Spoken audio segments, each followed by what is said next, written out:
So, hi team. We had covered, we had finished the first point of the Agile Manifesto, which was individuals and interactions over processes and tools. And there are 4 points in the Agile Manifesto. So now we will cover the second one, which is working software over comprehensive documentation. Again, to reiterate, comprehensive documentation is not a bad thing.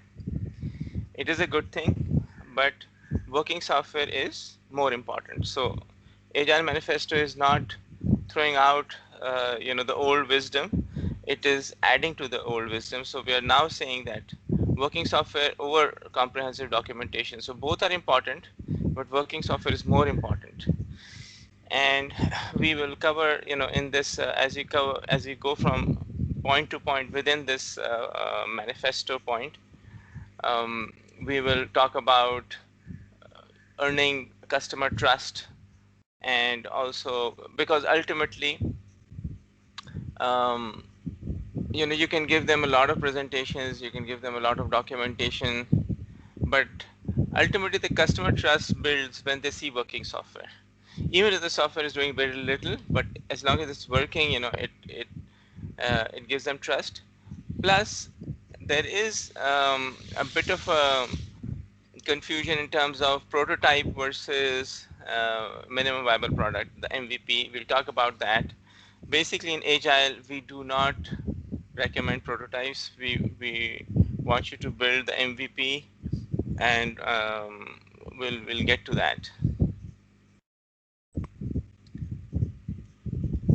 So the slide we want to cover today is working software, basically focus.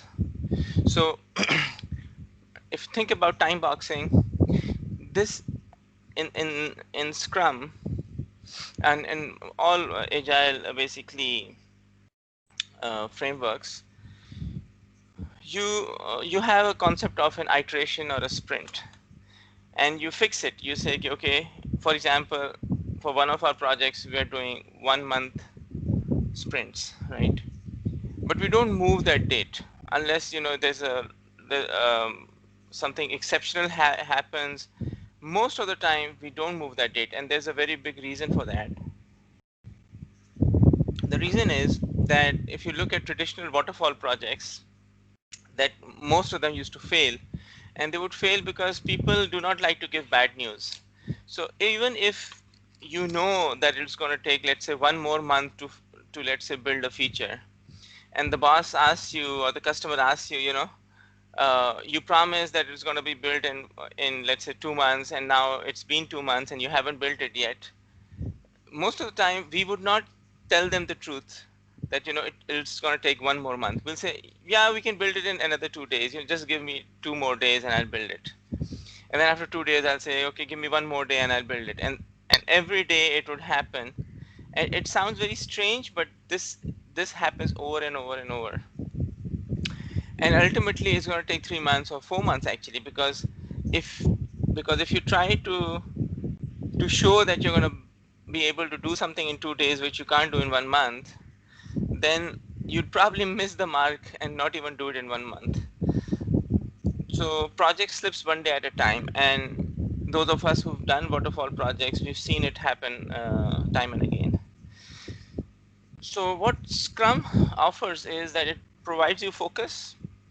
Ideally, the team should be protected by the Scrum Master, by the product owners. The development team should be protected, and once the sprint goal is set and the sprint priorities are set, then they should not change. And the team works with focus to build those features, and the team self-organizes and tries to figure out the optimal way to achieve the result, high quality result as fast as possible. So this is primarily, time boxing is an old concept. It's not invented by Scrum or Agile. It was used by Scrum, and it is used by Scrum very well. So I'll stop here and then we can take questions.